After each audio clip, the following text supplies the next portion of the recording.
God will be with us and God will be the center of our marriage. So, sobrang masaya talaga ako. And very thankful kasi ikaw yung partner ko.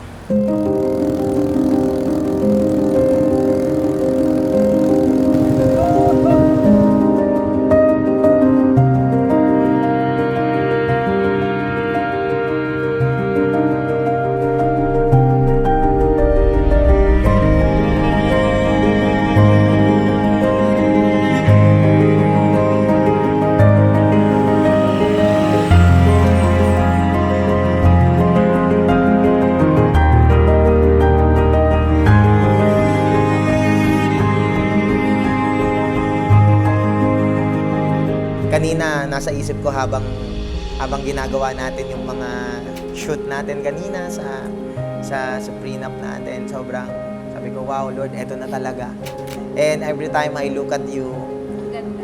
oo, ang ganda mo.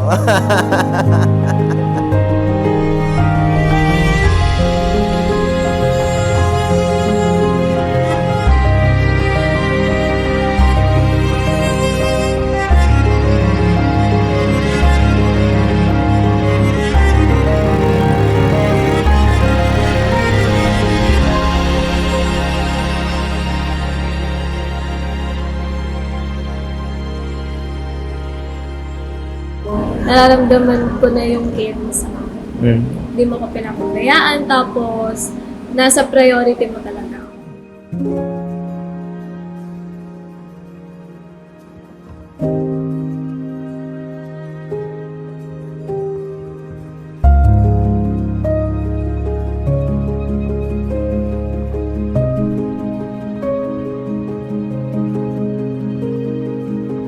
Sobrang confident lang ako kasi ever since talaga, hindi ako binigo ng Panginoon nung sinabi ko talaga sa Kanya, Lord, Ikaw yung boss ko.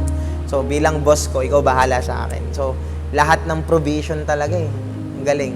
And kung paano hindi ako pinabayaan ng Lord nung single ako, naniniwala ako na hindi rin tayo pababayaan ng Lord, lalo na't mag-partner tayo. And papunta na tayo dun sa journey na together na tayo.